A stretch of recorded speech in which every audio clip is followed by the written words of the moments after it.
อันนี้บอกให้ฟังเข้าใจบ่นั่นศาสตร์ใดศาสนาใดภาษาใดก็สั่งในโลกในจักรวาลนี่แต่ภาษาของความหมับหูความรู้สึกนะมันอันเดียวกันคือกันแล้วกับเจ้าเจ็บคนอื่นเจ็บกับเจ้าเจ็บนะคือกันแม่นบอกว้ายหลดแม่นบอกไม่ใหญ่เราบางนั่งอยู่เสียวยังมาแทงพูดว่าบักศาสนาได้กับเจ้าคือกันคนตัวบอกมันเจ็บเนาะแม่นบอกมันความรู้สึกนะมันคือกันเข้าใจบ่มันรู้สึกเสียใจดีใจพอใจคือกันต่างแต่มันสิว่าคนละภาษาคือภาษาเราเทิงได้กินข้าวได้จ้าโดยเนาะแม่นบอกภาษาบ้านเฮาได้กินข้าวเพราะว่าน่ะจูบยาได้เสียมันก็แต่ว่าความเป็นจริงนะคือกันยัดเข้าปากหย่ำตัวๆคือกันมันสิบอกภาษายังกระจายหัวมึงเม่นแต่ว่าคือกันกับน้ำฮะแล้วภาษาเฮาว่ายังน้ำกินน้ำบ่ภาษาฝรั่งเนี่ยว่าเต่าพอดว่ามันถอดว่าเนี่ยไม่มันบ่มันก็ว่าไปทั้งชั้นแล้วแต่หากกินคือกันยัดใส่ปากเอือกคือเก่าเข้าใจป่ะในภาษาจิตความรู้สึกน่ะคือกันแต่เวลาถือทรมานกับทรมานคือกันนั่นแหละเวลาทำดีทำชั่วกันได้นั่นแหละนี่แลบานนี่พระพุทธเจ้าอันเพิ่นหู้ละเอียดเนาะด้วยปัญญาสัพพัญญุญาณของเพิ่นหั่นนะการสั่งสมบารมีของเพิ่นสัวสิได้มาตัดสรุหั่นนะพอตัดสรุแล้วความปรารถนาของเพิ่นก็เพื่อสิโปรดเวนสัตว์นี่แหละด้วยมหากรุณาธิคุณของเพิ่นปัญญาธิคุณบริสุทธิคุณมหากรุณาธิคุณปัญญาธิคุณที่เพิ่นสั่งสมไว้นะมาหู้แจ้งอันนี้นะโดยบ่ได้เฮียนน้ำไผ่หั่นนะมันสุดยอดอีหลีผู้เจ้านะบ่มีผู้ใดเสมอเหมือนคำสอนของเพิ่นหั่นนะบริเขียนไว้คือเฮาฉะนั้นคือมันละเอียดแท้จ้ะคำสอนเพิ่นน่ะนะละเอียดเลยคำเว้าของเพิ่นน่ะทุกคำหั่นน่ะเป็นอากาลิโกอากาลิโกในที่นี้คือว่าบ่จำกัดการเวลาเว้าคำเดียวตั้งแต่ 2,500 เท่าได้แหละเดียวนี่ 2,567 แหละพูดเว้าแต่พูดมากนะคำเดียวน่ะยังถืออยู่คันคำเว้าของเฮาสิถืออยู่บ่ถือผิดแล้วป่านนี้เนาะแม่นบ่เป็นหยังเอ้าคำสอนของผู้ฮู้อย่างว่าฮู้โลกอย่างแจ่มแจ้งคำสอนของคนเฮาธรรมดาสิถือบางยุคบางสมัยเนาะอย่างเช่นนายกนี่ขึ้นมาปกครองเข้าบัญญัติกฎหมายออกมาหลักการออกมาสิถือแต่นายกเจ้าแล้วยุคใหม่เขาก็เปลี่ยนแล้วบ่ถือแม่นแต่ว่าเอ้าคันแม่นแต่พ่อแต่แม่เฮาเอ้าจูอันใต้กระบองเด้อเพิ่นว่ามันกระทึกแต่กี้มันบ่มีไฟฟ้าเนาะเห็นป่ะบรรจุมือนี่ชัวไปหากระบอกมาได้เขาหัวควันมันเบิดยุกเจ้าแล้วมันใหญ่ครับว่าแน่มันสิถูกบางยุกแต่คำสอนของพระพุทธเจ้ามันถูกตลอดกาลสิยกตัวอย่างยกตัวอย่างเอาศีลห้าซะทำศีลห้าซะฆ่าสัตว์บาปเอาแม่คำนี่ตายเกิดตัวได้เช่นกันว่าลดคำนี่ฆ่าสัตว์นั่นบาปบ่ขายันไปก็บาปย่ำนั่นข้าเราบ่บาปก็ขาหัวเจ้าเบิ้งเคยแม่นแต่ว่าแม่นแต่เจ้าก็ยังไปจากตายแม่นแต่ว่าสัตว์น่ะหักชีวิตของมันทั้งเบิดบางคนพอได้ได้พอออกดอกเฮ้ยมันเกิดมาเลี้ยงชีวิตเฮามันเว้าสบอกเพิ่นเว้าเองเพิ่นแม่นแต่ว่าเฮาแล้วเอาเปรียบเว้าเข้าข้างโอ้เจ้าเพิ่นนักเจรจาเด้พามจับสัตว์ไปขาบูชายันเนาะจับงัวจับควายหั่นนะจับสางจับหมาจับแบะห้องฉะนั้นชาวนาบ่มีควายเห็นหน้างัวเห็นหน้าไปหาพระพุทธเจ้าเลยเฮ็ดจังได๋พามจับสัตว์ไปขาบูชายันพระพุทธเจ้าไปเลยเข้าไปเพิ่นถามพามเจ้ารู้สึกแนวไหนจะมีความเห็นจังได๋เจ้าจังเอางัวควายซุมนี้มาขาบูชายันโอ้ข่อยมีความเมตตาพุ่นน่ะเพิ่นเพิ่นเมตตาสัตว์ซุ่มนี่นะมันสิได้ไปสวรรค์หลังความตายเพิ่นว่ามันคิดเห็นอย่างซี่พระเจ้าก็เลยว่าพามจะมีลูกอยู่บ่มีลูกสาวลูกชายเจ้าหักลูกเจ้าอยู่บ่หัก เจ้าอยากให้ลูกเจ้าไปสวรรค์อยู่บ่อยากให้ไปฆ่าลูกเจ้านั้นบูชาห้อยห้องโอกเลยพัดบ่จะฆ่าลูกเพิ่นคันเชื่อว่ามันไปสวรรค์แท้ก็ฆ่าลูกเจ้าให้มันไปก่อนไปคนงัวควายซุ่มนี่บ่ฆ่าไว้บาดแน่เป็นหยังเจ้าก็หัก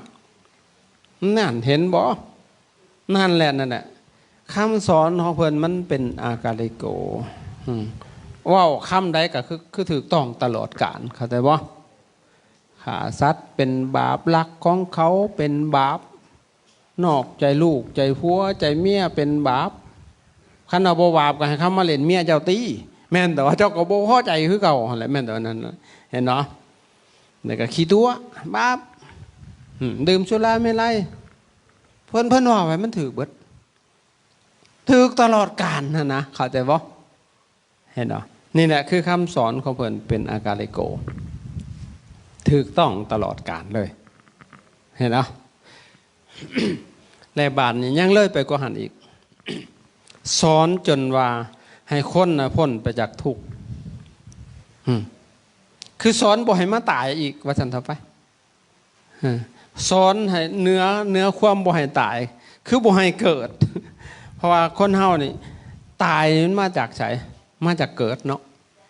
คันบ่เกิดสิตายอีกสิบ่ตายเนาะมันบ่มีแนวให้ตายหั่นนะเข้าใจบ่นี่แหละพระเจ้าเพิ่นสอนพวกเฮาแก่บ่ถึกเนาะพวกเฮาบ่อยากให้เกิดเฮ็ดจังได๋เห็นมันเนาะคุ้มกำเนิดแม่นบ่เห็นบ่คุ้มกำเนิดมันแห่งเกิดกำนัดติแหละบัดน่ะเห็นบ่เอาคุ้มกำเนิดแล้วมึงได้แม่มันสิไปหาข่มขืนมันเกิดกำนัดแม่นบ่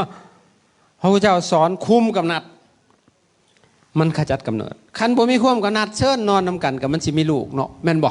นั่นเห็นบ่นั่นแหละคุ้มกำนัดมันสิขจัดกำเนิดสิบ่เกิดมาตายใหม่อีกเข้าใจบ่พระเจ้าสอนให้ละลายเบิดเลยกรรมนะเข้าใจบ่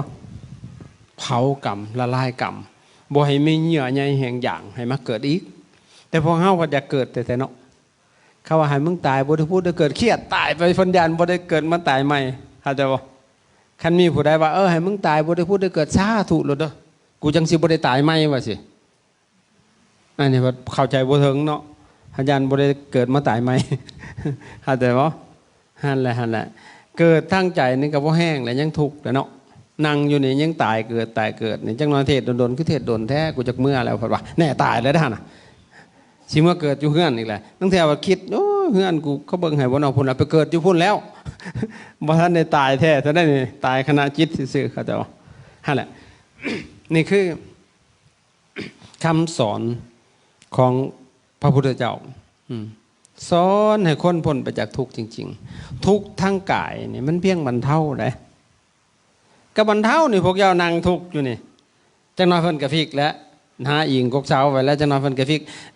ใครแน่เพิ่นว่าได้พอแต่ใครแน่ซื่อๆหั่นแหละบ่เช้าดอกจังน้อยพระเจ้าก็ฟิกกลับอีกแม่นบ่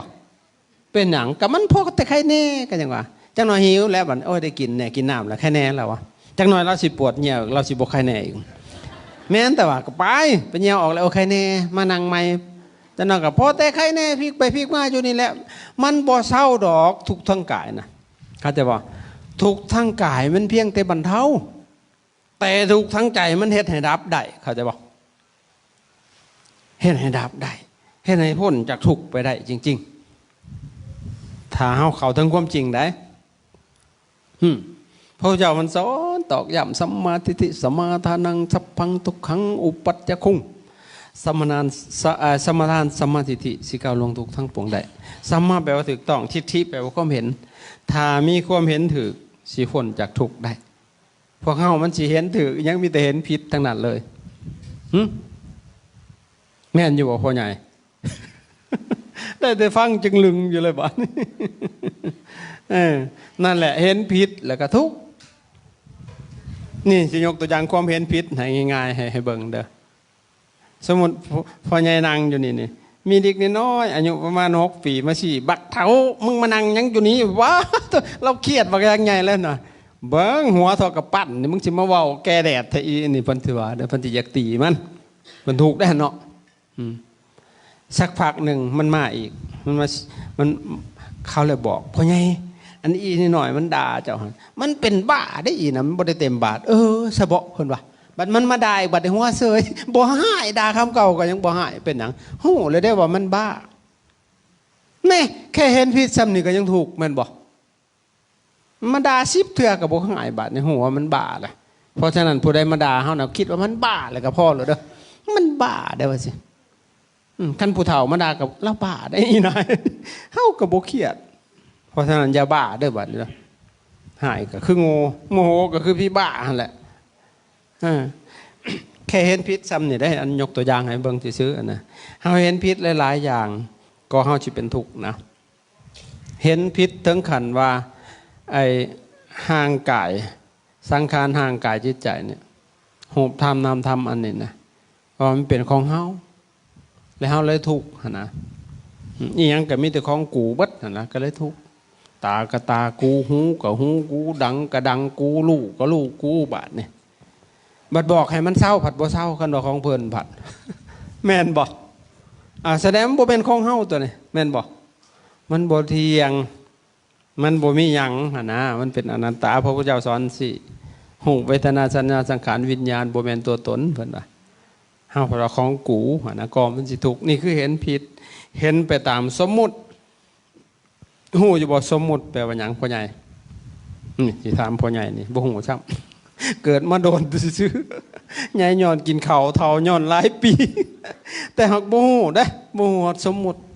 เห็นบ่สมมุติเพิ่นว่าอยู่ตลอดได้สมมุติว่าเพิ่นว่าสมมุติแปลว่าบ่แม่นความจริงเนาะแม่นบ่แต่หักแต่ข้างของเพิ่นหักจริงเลยชื่อจังได๋ก็ชื่อพ่อใหญ่นี่ฮะคำสิ่งสมมุติหรือความจริงชื่อจริงหรือสมมุติจริงบัดของเพิ่นเพิ่นว่าจริงคำสิ่งแปลว่าของจริงสมมุติได้หันพ่อใหญ่ว่าแม่นความจริงเจ้าบ่ได้มีชื่อแต่เกิดเราเกิดขึ้นมาก็ดิ้นแดวให้ไปแง่แม่เพิ่นเลยมาสมมุติมาจากว่าสังแล้วก็มติสังแปลว่าพร้อมมติตกลงกันชื่อบักคำสิ่งเดินหน่อยเนี่ยแม่แต่ว่าก็เอิ้นน้ำกันบาดเนี่ย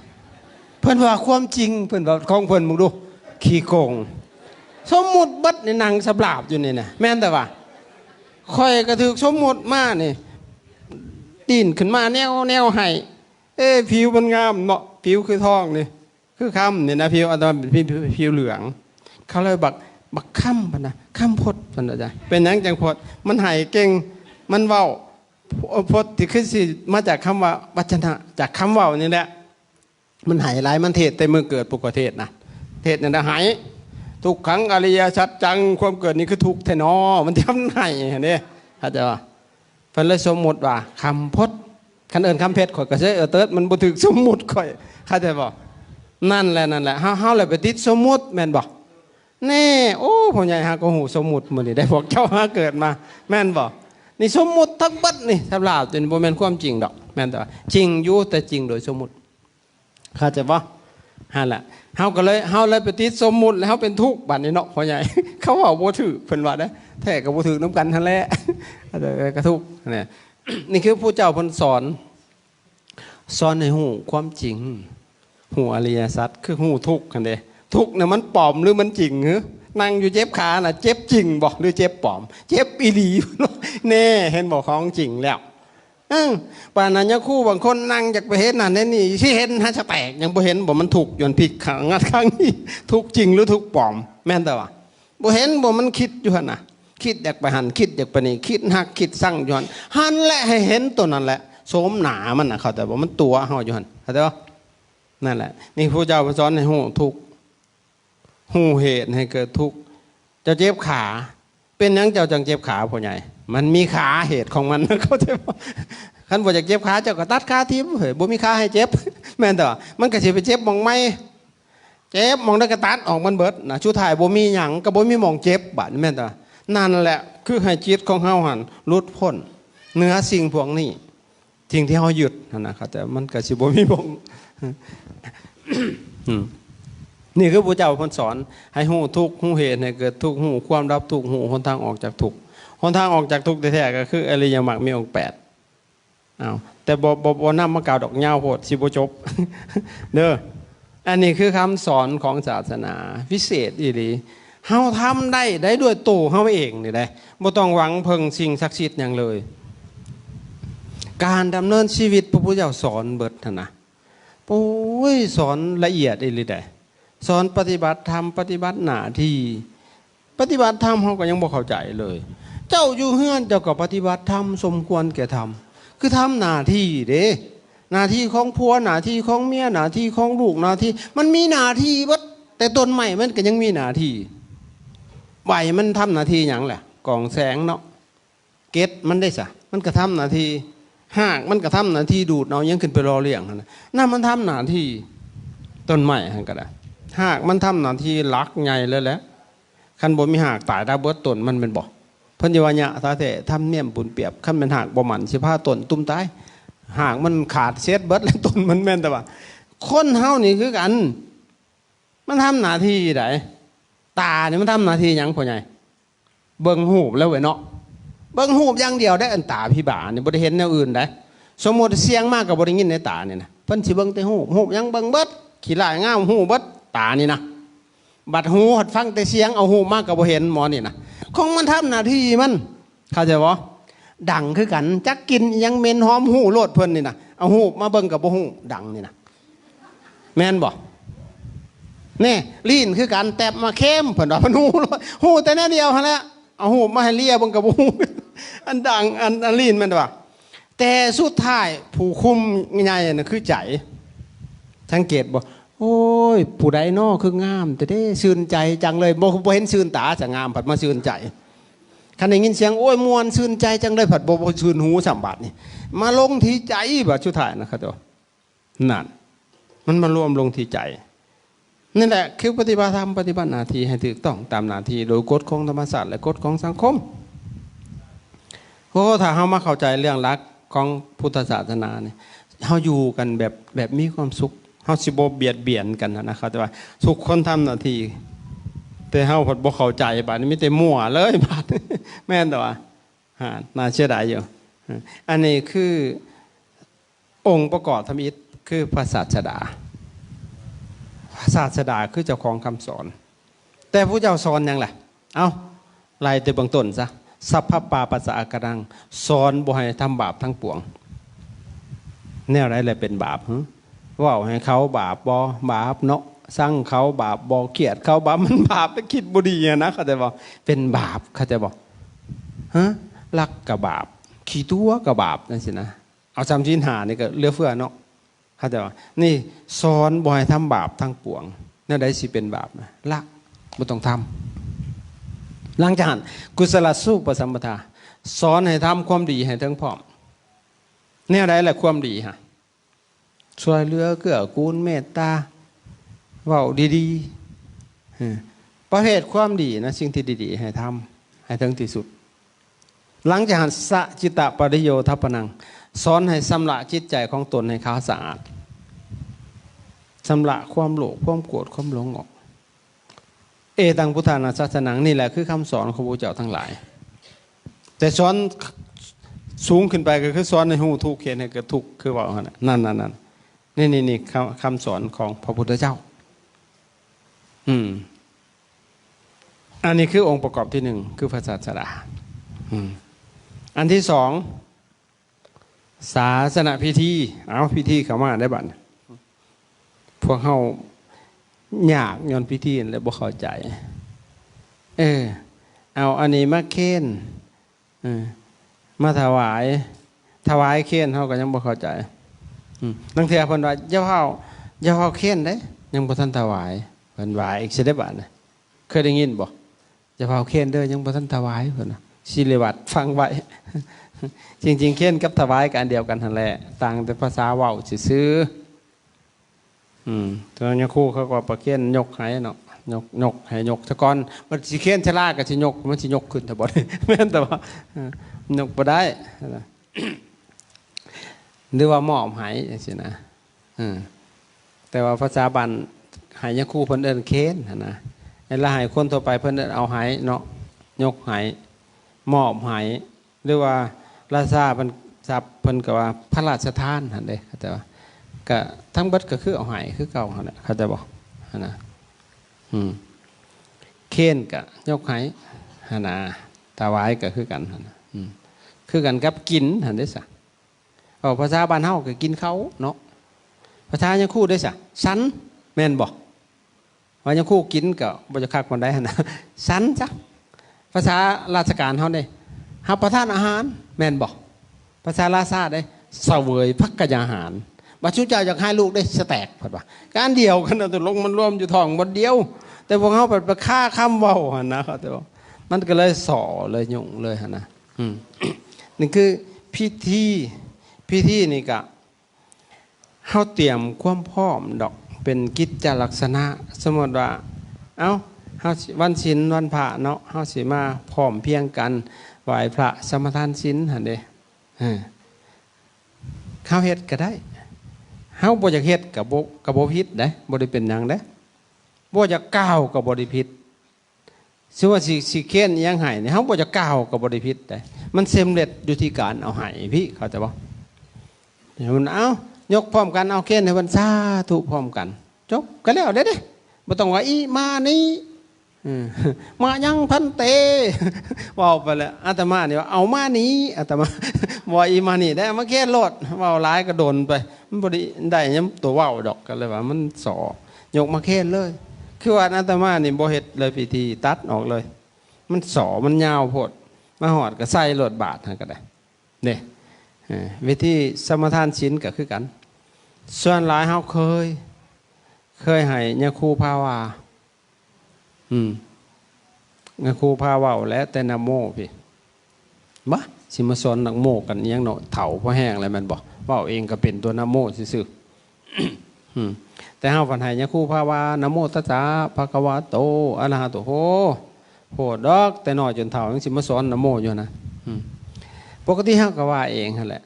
คันจะเฮ็ดพิธีก็ง่ายๆมาฮอดพร้อมเพียงกันเด้อลูกหลานเอาพร้อมเพียงกันกราบลงตัวสำคัญตัวกราบนี่นะห้าผัดกาบเนี่ยนี่หัวชันงอกๆซื่อๆบ่ถือซ้ำหั่นเขาตัวกราบกระน้อมกายลงให้มันถึกองค์เป็นจังคประดิษฐ์สองหัวเข่าแต่พื้นสองฝ่ามือแต่พื้นหน้าผากจุพื้น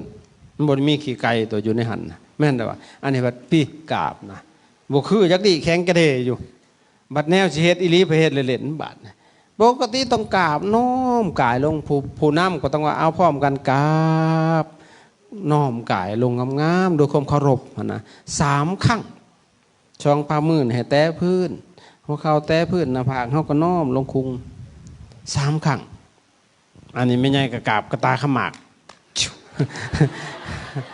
เห็นบ่แนวเฮ็ดอีหลีเฮ็ดเด่นๆนั่นได้บ่หลังจากหันก็ก้าวขึ้นแล้วอรหังสัมมาสัมพุทโธภควาพุทธังภควันตังอภิวาเทมิกราบลงสวขาโตภควตาธัมโมธัมมังนามัสสามิกราบลงสุปฏิปันโนภควโตสาวกสังโฆสังฆังนามามิกราบลงจบเอามายังพันเตโลดวิสุงลักขณาทายะติสเนนะปัญหาชิลานิญาจามะญาจามิกนะโมตัสสะพร้อมกันเลยพุทธังสรณังคัจฉามิธัมมังทุติตาติปานาติปตาว่าไปเลยจบเนี่ยครูพันจังม่วนชิ้นให้อิมานิปัญจสิกขาปทานิสีเลนะสุขติงยันติคนสิไปสู่สุขติเพราะศีลพนะสีเลนะโภคสัมปทาคนสิมีโภคทรัพย์สมบัติเพราะศีลสีเลนะนิพุติงยันติคนสิไป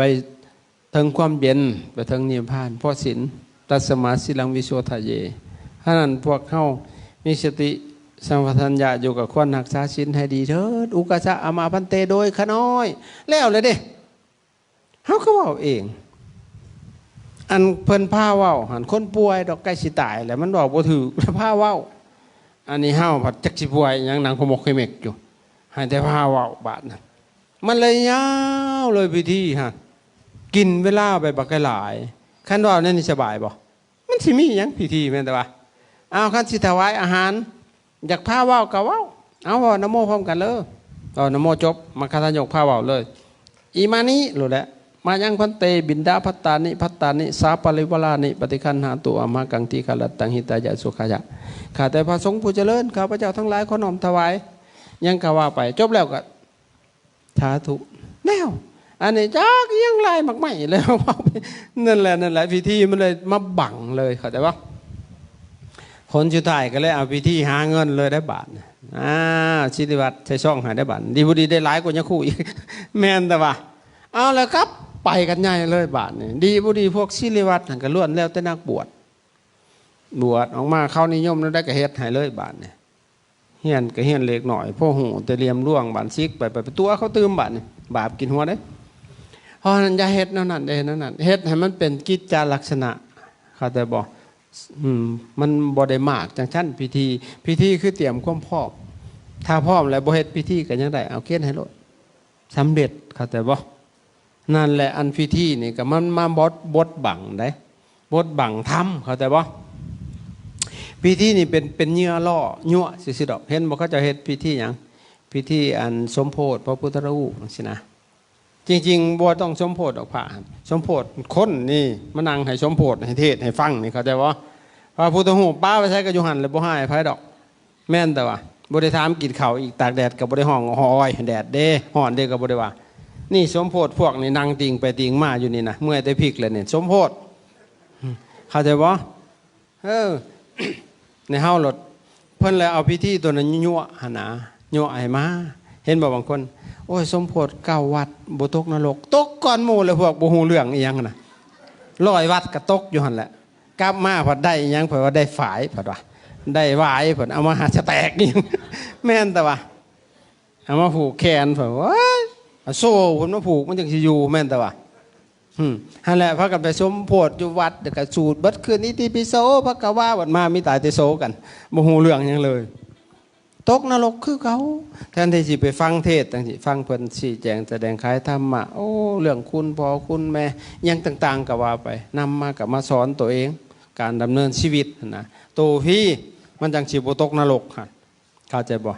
อันน่ะไปสมโพธิมาผัดว่าโอ้มาผัดหายหัวเขาจับมาบ่ทันฮอดเฮือนด่าแล้วเขาหายเรื่องที่ไปสมโพธิมาผัดยังด่าอยู่บ่ด่ากูก็บ่ได้ด่าอยู่วัดได้เพิ่นเอาด่าอยู่ใช้กับบาปคือเก่ามันตัวแม่นแต่ว่าเห็นบ่อันนั้นคือพิธีในที่สุดบ่เข้าใจก็เลยเอาพิธีมาเป็นหม่องหากินเลยเข้าใจบ่เอาพิธีนะพิธีนั่นพิธีนี่แต่งหันแต่งนี่จริงๆมันบ่ได้มากโดยพิธีใดถ้าพร้อมแล้วก็บ่จำเป็นเลยเรื่องพิธีถ้าสิเฮ็ดก็จะให้มันยืดยาวเฮ็ดพอเป็นกิจจลักษณะเข้าใจบ่ง่ายบ่พิธีแบบพระอาจารย์บอกง่ายเนาะนี่เพราะฉะนั้นชื่อเด้อศิริวัตรเด้ออย่าสุไปสอได้จังน้อยก็อ้าวอยากสิมาวันทาวันจะช้าอยู่หั่นโอ้ยจักแม่นอีสังวันทาเบิดอยู่สิได้กันมันโอ้ยเด้อโพดเถอะเฮาก็เบิ่งเวลาตั้งแต่เวลามันเหมาะสมก็จังทำเวลามันน้อยก็เขียนให้ลดมันสบายเลยหั่นนะเขาแต่บ่นี่เห็นบ่กระจ่างแจ้งเลยมื้อนี้เนาะหูหลายเติบได้มื้อนี้แน่เห็นบ่คือเฮ็ดให้น้อยแท้ว่าจริงๆมันบ่ได้เกี่ยวกับพิธีนะครับแต่บ่มันเสียเวลาครับแต่ว่าอันนี้ศาสนาพิธีเนาะเป็นเนื้อล่อซื่อๆดอกล่อให้คนเข้ามาหาศาสนาธรรมครับแต่บ่แต่ว่ามาติดพิธีก็ตายแงกอยู่หั่นแล้วใบบ่ฮอดสายเลยแม่นบ่ว่ามันป่าติดเบ็ดโลดเนาะมันทำอิดมันก็สิกินเหยื่อแล้วมันเพิ่นมีเบ็ดอยู่หั่นเนาะเสร็จเลยพิธีล่อมาปฏิติเองเลยเจ้าของล่อหมู่มาปฏิติเองเลยบัดนี้เป็นหยังจังติดเขาจ้างเด้แม่นดอกหันแหละไปตายอยู่หั่นแหละเขาแต่บ่ติดเลยอันนี้พิธีต่อมาศาสนาวัตถุนี่ก็คือกันก็เป็นสิ่งหนึ่งที่ค้ำจุนศาสนาได้อย่างเช่นท้าวรวัตถุเป็นกุฏิวิหารเป็นศาลาเป็นหอแจกเป็นซิมเป็นใต้เป็นอย่างต่างๆสิ่งพวกนี้มันก็จำเป็นต้องมีเพราะอย่างพอชนอันมากเข้ามานะเฮาบ่มีสถานที่รองรับบ่ได้นะท้าวรวัตถุก็ต้องจำเป็นต้องได้สร้างแต่ว่าถ้าสร้างเกินไปมันก็เบียดเบียนได้มันสิเบียดเบียนมันสิข่มขืนศรัทธาโยม เห็นบ่พระบางองค์บางโหกมีแต่หาแพโยมบาทนี่มีได้อยู่ในเมืองสวรรค์เฮาก็ยังมีจักน้อยก็เฮ็ดต้นบารมีต้นหันต้นสวนแต่โยมทำบุญได้บาทนี่แพ้แล้วก็แพ้อีกจิบหายใบวอดเลยบาทนี่เฮ็ดบุญเลี้ยนมือเลยบาทนี่ชวนแต่โยมเฮ็ดนั่นหั่นน่ะอันนี้ไปทำลายได้หั่นแพ้ไปแล้วจักเอาเงินเอาทองไปสิได้บาทนี่จิบหายเลยอันนั้นก็ทำลายคือกันเด้แทนที่ว่าสิส่วนโยมมัน โยมเอ้ยโยมก็ให้ทานมามากแล้วขยับบุญให้เขาซะมาหักษาศีลมาจำศีลอยู่วัดนี่นะบ่ต้องเสียเงินจะเก็บนี่นะมันก็มีวิธีอยู่ทำบุญแบบบ่เสียเงินก็มีได้ถ้าบุญแบบบ่ต้องทานก็ได้บ่ต้องเสียเงินจะเก็บก็ได้มันนั่งหักษาศีลซื่อๆนี่ก็ได้บุญสูงกว่าหันอีกเลยเขาจะบอกหั่นน่ะเพราะหยังการให้ทานน่ะยังสิตกนรกอยู่เพราะหยังทานเลยบ่มีศีลท่านแล้วยังสิสอสิกงสิโลภเอาสมบัติของคนอื่นได้อยู่เขาจะบอกแต่หักษาศีลเนี่ยมันสิเย็นได้ท่านคนมีศีลน่ะมันสิเย็นส่วนโยมไปมาจำศีลแหน่ญาติโยมเอ้ยพอเสียสละน้อยนึงเก่ามื้อนึงคืนนึงบ่ได้บ่ท่านเจ้าก็ท่านมามากแล้วบ่ได้ชนเลยพระมีแต่เลี้ยไล่อย่างเดียวเลยเฮ็ดซองเป็นปึกๆเลยบาทเนี่ยจังน้อยก็เลี้ยวังโยมผู้ใดสิคือๆเนี่ยก็ขอเบอร์แน่ขอไล่แน่และบาทแพ้นะเด้อผัดว่าชิบหายบาทเนี่ยแล้วเราก็ค้นซองมาให้อีกบาทห้วยโยมเขาก็ชิเบื่อพระได้บาทจังน้อยก็ได้เห็นพระชิบอกฮอตเบอร์ผู้แล้วบาทเนี่ยโอ้แพ้กูอีกแชทได้น้องปฏิวัติได้บาทแทนที่ว่าชิเอาบุญให้เขาสูงขึ้นไปนะส่วนมาจำศีลส่วนมาเจริญภาวนาทำสมาธิเฮ็ดให้จิตใจสงบบ่ต้องเสียเงินเสียคำดอกบ่ส่วนมีแต่ส่วนสางบาทนี่สางหันสางนี่สางพญานาคสางหอนยักษ์บาทเอาจิบหายบาทพระสางคนนี่เป็นยังให้เป็นพระนี่ตัวนี้สิมีประโยชน์กว่าแม่นบ่พ่อใหญ่สร้างพระอันนี้นี่มันสิดีกว่าพระอันปูนท่านอีกแม่นแต่ว่าพระปูนทำมันสางจะได้ก็บ่ยากดอกคันมีพระอันนี้อยู่เขาเดียวส่วนแล้วเราสางแต่วัตถุจนเกินไปนะครับเดี๋ยวนี่สางคนให้เป็นพระนั่นแหละเรื่องวัตถุเฮาก็จะไปเกินไปนะสางจนเกินไปลังเทือเนี่ยโอ้ยเฮ็ดอันนี้แล้วประเทศอันนั้นต่อเฮ็ดในสิ่งที่มันจำเป็นซะสิ่งใดที่มันจำเป็นที่สุดในวัดห้องน้ำเฮ็ดโลดวัดอาตมาปัญหา60 ห้องสร้างห้องสิสร้างมันจนฮอด100 กว่าห้องเพราะว่าเขาเฮ็ดงานเด้พระมาหลายมันต้องได้เข้าห้องน้ำแทงน้ำต้องไปโลดทำ300-400ในวัดข่อยอาบสบายเลยน้ำบ่มีเบิดห้องน้ำก็ไล่กันเข้าโลดหลายเฮ็ดไว้นะให้มันสะอาดเข้าใจบ่ตัวน่ะจำเป็นที่สุดห้องน้ำเฮือนครัวที่อยู่ตัวได้จำเป็นเฮาสร้างก่อนถนนหนทางทางเข้าเฮาสร้างเข้าใจบ่อันนี้มีแต่สิสร้างจังนั้นกับประตูโค้งผัดว่าจังนั้นก็หอกองผัดว่าโว้ยมันบ่ได้บุญตัวเฮ็ดห้องน้ำได้อันเฮ็ดประตูโค้งกับหอกองฮะ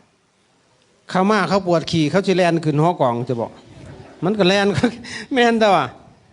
บ่ได้มาแย่งประตูโค้งอยู่หั่นเด้อปวดขี่เลยตายคักๆกูบันอยู่ใช้ห้องน้ำบัดนี่แม่นแต่ว่าเศร้ายานฮอดผีพุ่นปวดขี่มาแม่นแต่ว่าโตนั่นแหละตัวสำคัญนะน้ำกับห้องน้ำได้บุญหลายได้หันไม่ออกอายุยืนพร้อมทางห้องน้ำฮะนะอายุยืนได้พาพักกุละ160 ปีผู้อายุเราโบเจ็บโบไข่เลยสร้างห้องน้ำหาแต่บอก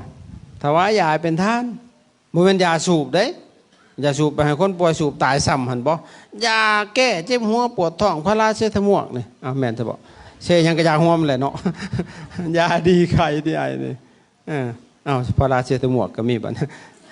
จักเทยังเขาลืมยาหัวมันใกล้ๆกันกับเซตามวกกันแหละนั่นชุ่มน่าสิได้บุญเข้าใจว่า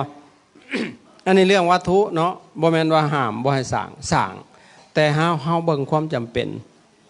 แต่ถ้าเรือบาก็แห้งเฮาก็จะจุไปสร้างได้จังน้อยเป็นหนี้เป็นชิ้นบัดนอนหลายตายมาพระสิใส่ให้บาดนี่แม่นบ่อาตมาเซฟตี้ขนาดเลยแต่บวชมานี่บ่ติดหนี้เพิ่นนี่ต่างเด้เขาจังให้ติดอยู่บ่แล้วบัดเธอเขานอนหลายตายได้ซะทุกเจ้าสิบ่ให้คนไปใส่หนี้ซะบ่สบัดนี่เนาะมันบ่ได้แน่นอนในชีวิตคนหั่นนะบ่ยอมติดหนี้เลยอันนี้เฮ็ดเบิดก็เบิดอยู่หั่นแหละมันบ่ได้จ่ายผ่อนคืองวดรถแม่นแต่บ่ติดเด้ห้ามพิสอบไปเลยรถพอญาติมันบ่แน่นอนเนาะบางทีเฮาตายลูกศิษย์เขาสิมาเอาน้ำไผลูกศิษย์เฮาเขาบ่มีบัตรมีพอเข้าใจบ่สิมาขายวัดก็บ่ได้แม่นแต่ว่าเพราะฉะนั้นรับผิดชอบเลยบ่เอาคันสิติดหนี้อาตมาสิบอกก่อนลูกศิษย์โทรมาอาจารย์อยากได้ปูนด้วยปูนเบิดเดี๋ยวนี้เขาก่อสร้างอยู่เขาเห็นโรงครัวใหญ่20 คูณ 12-13 เมตรพุ่นโรงครัวอาตมาใหญ่เลยคือศาลานี่แหละเป็นสันลอยขึ้น ลูกศิษย์โทรมาจะได้ปูนถามหารเขาก่อนเด้อว่าอาจารย์จะได้ปูนตัวนึงแต่ข่อยบ่ทันได้จ่ายได้ข่อยบัดเมื่อจังสิจ่ายคันข่อยตายเจ้าเทอะโม่นำเลยเด้อเอาคือสิตายไปจากแล้วเด้อข่อยเมื่อบ่ฮอดกันเลยว่าตายแก๊กเขาแล้วแล้วมันบ่หันใจก็ตายเนาะแม่นแต่ว่าสาธุเขาสิโม่นำดอกเอาคันนั้นนะเฮาต้องรับผิดชอบหั่นนะสิบ่ปล่อยให้เฮาบ่ประมาทว่าไงซะไปมันตายได้ทุกเมื่อชีวิตคนเฮาพวกเฮาอย่าประมาทเด้อเข้าใจบ่นี่คือรับผิดชอบไว้อันนี้เรื่องการสร้างบ่แม่นเราบ่ให้สร้างสิ่งที่จำเป็นแต่พากันสร้างมันได้หั่นนะต่อมาอีกอันนี้ศาสนาวัตถุว่าโดยย่อไว้จำเป็นสร้างแต่สิ่งที่จำเป็นต่อมาศาสนาบุคคลนี่สำคัญที่สุดเลยผู้เป็นแกนนำทางจริยธรรมคือพระนะพระอยู่วัดนะต่อมากับโยมนี่แหละศิริวัตรพ่อบ้านเฒ่าแก่ในโฮมกวนวัดซุ่มนี่แหละเขาจะบอกสำคัญนะต้องเป็นหลักที่ดีให้มันถูกต้องตามธรรมเขาจะบอกบุคคลเนี่ยนะถ้าบุคคลพาผิดอันตรายแล้วได้ถ้าพระสอนผิดสมมติเป็นพระผู้ใหญ่ชาวบ้านเนี่ยเจ้าอาวาสเจ้าอยู่วัดเนี่ยละหลุดล้างมากกับสืบตัวนั้นแหละตัวมันผิดนะเขาจะบอกเฮาสิมักว่าโอ้ยญาทานผ้าเฮ็ดจังซี่บานั่นที่เฮาก็จะไปทีมใช้ประเพณีแม่นบ่เห็นบ่เฮาเคยเฮ็ดมาได้สิแนวนั้นจะบอกเฮาต้องพิจารณาว่ามันถูกต้องตามหลักคำสอนบ่นับแต่เฮ็ดบุญนับแต่เฮ็ดบุญชิ้นกินท่านต่างๆนะเฮ็ดให้มันถูกต้องตามหลักของพุทธศาสนาตามหลักของคำสอนอันนี้คือบุคคลสำคัญเด้เข้าใจบ่ ต่อมาศาสนธรรมทั้งเบิดแต่ละอย่างหันศาสนาวัตถุศาสนาพิธีศาสนาบุคคลซุ่มนี่ล้อมร่วมดึงดูดหัวใจแต่ละดวงเข้ามาสู่ศาสนาธรรมเขาจะบอกเฮาเฮ็ดศาสนาวัตถุนี่แหละเฮ็ดศาลาเนี่ยก็สิมานั่งฟังธรรมนี่แหละมาทำคุณงามความดีเขาจะบุคคลก็สิสอนธรรมนี่แหละวัตถุบุคคลพิธีที่ดึงดูดหัวใจแต่ละดวงเข้ามาสู่ศาสนาธรรมเป้าหมายน่ะคือธรรมสิได้มาประพฤติธรรมมาทำหน้าที่ธรรมะคือหน้าที่ปฏิบัติธรรมคือปฏิบัติหน้าที่ให้ถูกต้องโดยกฎของธรรมชาติและกฎของสังคมกฎของสังคมคืออย่าง กฎสมมุติบัญญัตินี่แหละกฎของสังคมบัญญัติคืออย่างบัญญัติคือตั้งขึ้นอย่างเช่น กฎหมายรัฐธรรมนูญเขาตั้งขึ้นแม่นแต่ว่าเขาก็ต้องปฏิบัติตามให้มันถูกต้องตามหน้าที่ของพ่อหน้าที่ของแม่หน้าที่ของผัวหน้าที่ของเมียมันมีหน้าที่ไหนหน้าที่ของลูกศิษย์หน้าที่ของครูอาจารย์มันมีหน้าที่ของพระหน้าที่ของโยมพระก็ทำหน้าที่ได้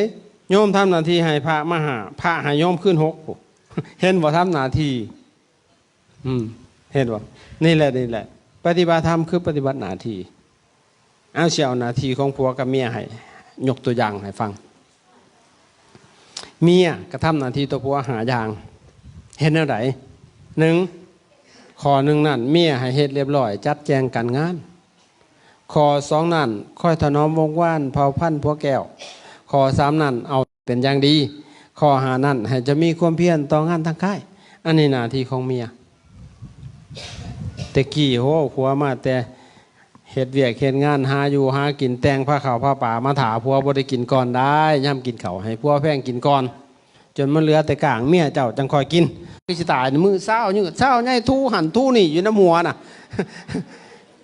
จ้านปั้นแล้วก็เลี้ยวหายอีกเด้อันตาบ่เห็นหุ่งโอ้ยจับมือเราหยุดหยัดใส่ถ้วยป่นหล่นนี่คันไม่เท่ากินรู้เอาว่ามันแอบสิพกแล้วบาดนี่คันไปกินก้อนพิษ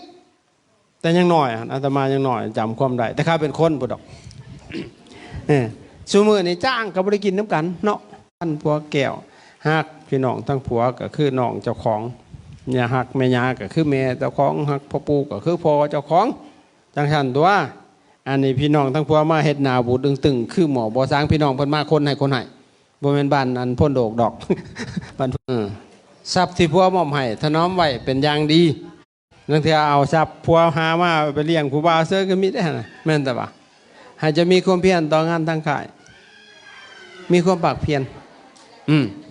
อันนี้หน้าที่ของเมียที่นี่หน้าที่ของผัวที่มีตัวเมียก็มีไหนหาอย่างอีกผัวก็ให้ย่องถึงเอาได้ผัวมันได้กำเงิน สุดท้ายหาของแต่งกายให้ตามใจเมียสิชอบเคยซื้อเครื่องให้เมียอยู่บ่พอพวกเจ้ามีลูกมีเมียซื้อสินให้เมียอยู่บ่เลยเมียก็บ่ได้แต่งตัวแม่นแหงลูก บ่ไหวแล้วให้แต่งแน่แต่งก็จะสิแต่งโพดหลาย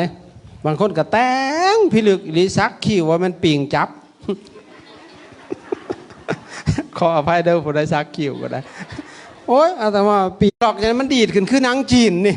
ขี้ลายผัดแห้งตื่มต้นเม้นไปแปลงคิ้วอีกเวทอีก10,000นึงโอ้ยตายมันมี ขออภัยเด้อผู้ใดซักคิ้วดาวคิ้วก็ได้แล้วคนกระดาวฮอนหูดังพุ่นน่ะ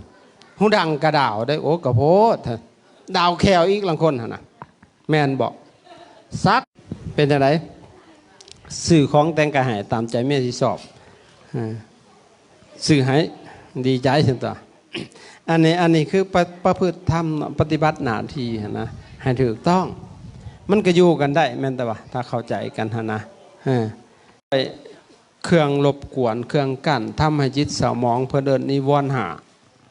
สังเกตพวกเจ้าลองนั่งรับตาไหมรับตาปุ๊บขึ้นมันคิดเลยได้แม่นบอกจ้ามันคิดอย่างไรสมาปีเลยแม่นแต่ว่า เบิ่งลมหันใจพุทโธเด้อปาดที่โธผู้นั้นมันบ่พุทโธซ้ำมันสิคิดไปหันคิดไปนี่ฮะนะเดี๋ยวพันเงานอนได้นั่งสมาธิบางคนนั่งรับตาไปว่ามันไกลตอดเมาบางคนเพิ่นปฏิบัติธรรมคือ